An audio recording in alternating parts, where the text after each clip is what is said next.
You know what I'm saying? You know how they be like, God help me, because it was like people on the outside, they could see, you post every day. They could see you smiling. They could see you doing things, but in the inside, internally, you're drowning in your tears. Right. You know what I mean? So if it was on the outside, it would be like I'm just flatlining.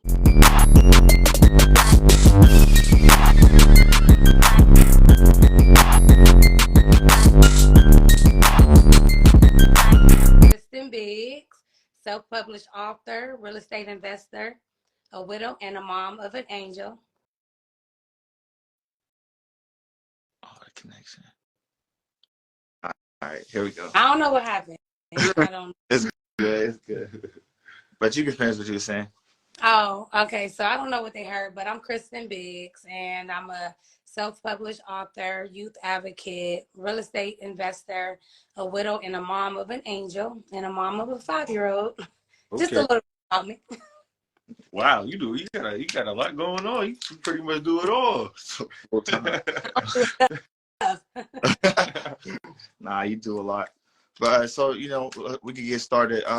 Let's start from the beginning. How was it like? What was it like growing up? What was it like growing up? I feel like I had a good childhood. Like, I feel like I lived in the best childhood era. Like, we were able to go outside, ride bikes. We used to sell pizzas, take them, knock on the doors. Who want pepper? Who want pizzas that we made us? Yeah. It was just a time to live. You know what I mean? Yeah. So I have my mom raised me. My father, he lived on the West Coast. My bonus father, he lived in Virginia. So I think I had like the best of a lot of worlds. You know what I mean? I was like super loved by a lot of people. Yeah, for sure. A lot of family. Yes. So, yeah, that's a little bit about how I grew up. My father, like I said, he left and went to the West Coast to Vegas. He had got on drugs, and then he left at 9 and he was on drugs bad. He left. And my brother at the age of 9, he went to jail. When I was 9, he was 17.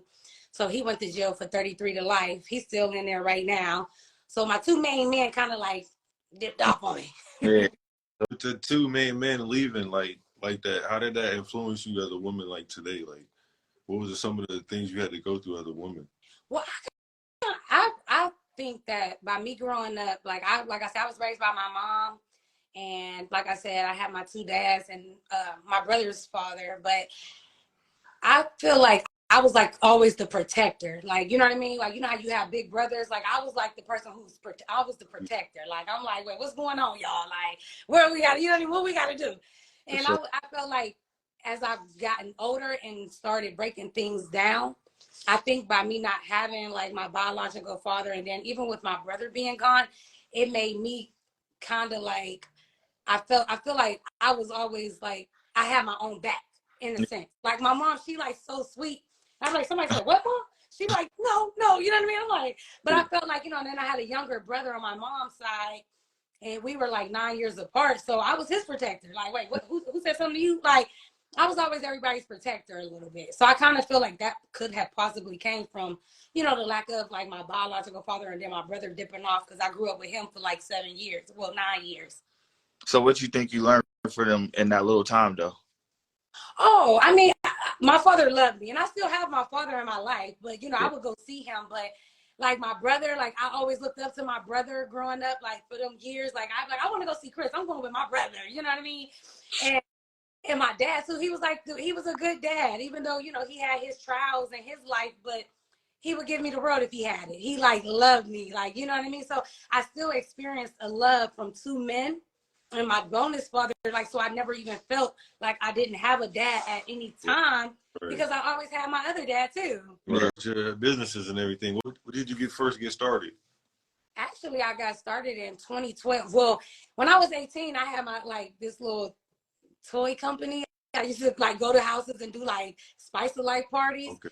So I think back, like I always had the entrepreneur mindset to like get out and go get it and do what I have to do. I was in college, a young single mom, even though I had my child's father, but you're single until you're married. You know what I mean? So I had him, but we always, I always felt like I always had to do something. Like I went to college, I worked 11 to 7, then went straight to college. Then I had my Spice of Life. I would go to do parties and things like that. And then in my early 20s in 2012, I started my own candle company, Gifts from a Virgo. So I Okay. had that up until my son passed. Okay. And that like took off. I'm like, I was hustling candles, slinging them candles, like, you know. So it was like, and at that time, I didn't even know I was an entrepreneur. I didn't even know what it was. I just knew I got to make a couple dollars. I got to do what I got to do. I'm hitting the road, like city to city, Dang. you know, popping the trunk on them with them candles. Mm-hmm. Then when my husband passed, I kind of like let low of the candles. It's kind of like I let my store go. I just was like, okay, let me figure out what I have to do. And then I had got a job. Well, right before my husband passed, I got a little job because it was like I was kind of in between the candles. But when my son passed, I was like, you know what? I'm just letting the candles go. And I jumped into real estate. And I jumped into real estate when my husband passed because he had properties. So Mm-hmm. I have renovated like all 3 properties. I actually wrote a book, renovated like 3 properties in like less than 8 months of him passing. Dang. Yeah, literally. And then in 2021, I purchased 2 more homes, and I flipped one and I kept one. Mm. And then that's when my son passed away. And so when my son passed away, then that's when I started speaking to the young scholars, and it became a different mission. Mm-hmm. So speaking on the past, like, how did you take your husband? How did that come about? So July 14th, 2019, he had just left the house. He was actually supposed to go to CCA. It's the craziest thing. He was supposed to go to CCA, and then he was going to get house arrest. So I was like, okay, cool. And he would say he was going out. He was holding a mod, our 5-year-old that we have, and he had I was washing him up because he had brought him in because Amon had peed on himself, and I was wiping him down, and he said he was gonna be back. And I got a call at like 3 something in the morning, and somebody was like, the Shaw got shot, or Shaw got shot or something. And I'm like, what? And I just remember jumping out the bed and like screaming to my son, like, shot, like your dad got shot. And we just take off out the house. And I remember going to the scene, but the ambulance already got him in the car. I mean, on the ambulance, and I seen his car shot out. And my son and I, when we were going to the hospital, he was like sitting up on a stretcher. So I'm thinking he was still alive, or I'm thinking like, okay, it might not be that serious, thank God. And then a little while, the doctors come in and they tell us like, he don't have like a lot of like his percentage of life is like really like slim to none or something. And I wasn't comprehending it at that moment. I really was not like understanding. So long story short, I had to pull a plug. I had to make the decision to pull a plug because it was like, no, like he wouldn't have been in a vegetable state. It's like he really didn't have, it was like really no option. Yeah. And so I had to make that call. And then my life, it changes your life. So like a lot of people, they might say like, you sound different or you look different, but a lot of times people have caught me in my better moments of life. As far as I have my husband, I have my sons, you know what I mean? Things could have been bad, but it wasn't this bad, you know what I mean? Or things Right. could have been going left, but it was still on the path that it was supposed to be going, so to speak. So then so my husband was murdered 3 days before our son's 15th birthday. Mm. So my husband, he passed away July 14th. My son's birthday, our son's birthday was July 17th. So 2 years later, I get a phone call because my son, he had just brought me a honey bun, and his birthday was just the day before. And I texted his godmom. I'm like, I don't know what I said, but I wanted him to go to Georgia. And like, just because I was finishing up my one last property, well, one of the properties. I had 2 that I was working on. And I was like, you just need to go out of town, because we were going to relocate. Right. He went to his goddad's house, and I thought he said that they were cooking or something. That's the recollection that I have. So I said, okay, I'm not going, but you could go, because I kind of got out of the mood of doing things with a lot of people who I know, like, it really, you know what I mean? I don't, that's how I do things. But long story short, I said, go get me a honey bun, because he was going to the store, and he brought Marty something back, and he said he was going to be back. But I was watching the movie Manifest. Amar had my phone, and I just remember somebody yelling, like, and I'm like, hello? They was like, they shot Shotty. Or it might say shot. I don't know. They shot or something. I'm like, what? Like, and I'm like, my father was living with me at that time. because he had got sick, and I started taking care of him after Big Shot passed. Mm. So I'm like, I don't really remember, but I'm panicked. I don't know, and I'm trying to take off, and then I'm all like, Mom, I'm like trying to go back and get him, and I just go to the scene, and my baby just laying there, and I'm like, and I'm just screaming, and I said, man, my baby's just gone. And I remember somebody like put a blanket over him, like his mother was just looking at him.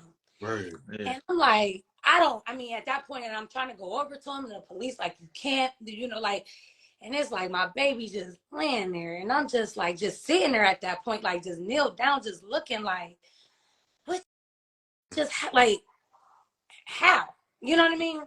A mother could do everything right and do the best for their child their whole life to make sure that they live a life and things right, and their life could still get taken like that. So I had my husband who grew up differently than our son. He grew up, he was in the streets. He was, and then he got into real estate, into music. And then we had our son. We lived in the suburbs. Then he went to a Catholic school, and he had a different lifestyle, and they both got taken from the streets.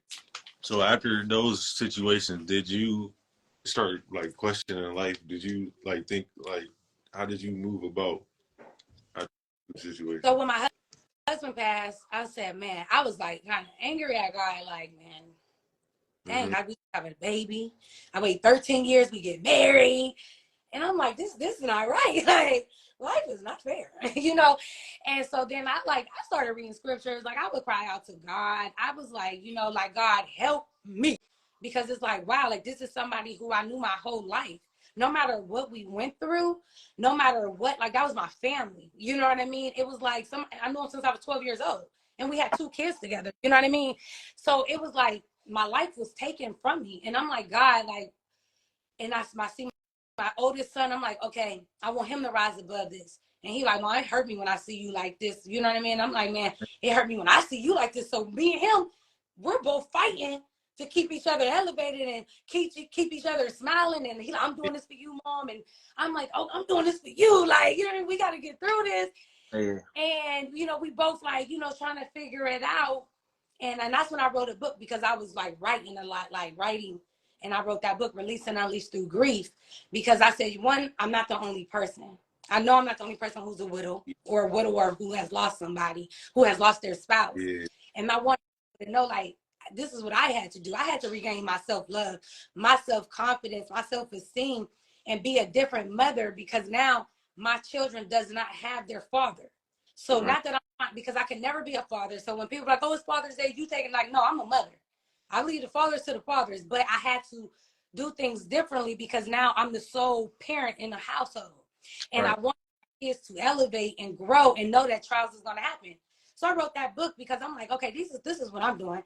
I didn't resort to drugs. I didn't resort to this. I didn't resort to that. I resorted to God. I resorted to praying. I resorted to doing scriptures. I resorted to fixing his properties. I'm like, I know my husband would be happy if he sees properties. He worked, so he wanted those properties fixed and, together. I'm like, yeah, Sean, you like Kristen did this. You know what I'm saying? So I'm like, I know he always knew, like, Kristen could do stuff. You know what I mean? Like, Kristen gonna go.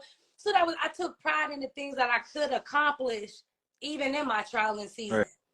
I might put them on like, yo, I'm rocking with you today. You know what I mean? And I do that with my son. Right. And so that's when I wrote the book for my husband. So that's where that was like, okay, I went in mad at God, but then I had to understand that God is not in the midst of confusion. The devil is. Yeah, for sure. Mm-hmm. That's deep.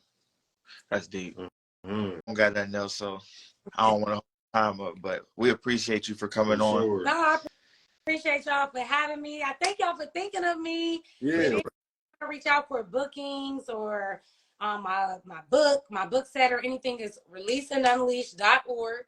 I have an agent too, so we're booking for schools. It's gun violence awareness in October, which is gun violence awareness every day for me, because I'm like doing my best to like literally get these kids and just everybody, not everybody, but as many people as I can in alignment.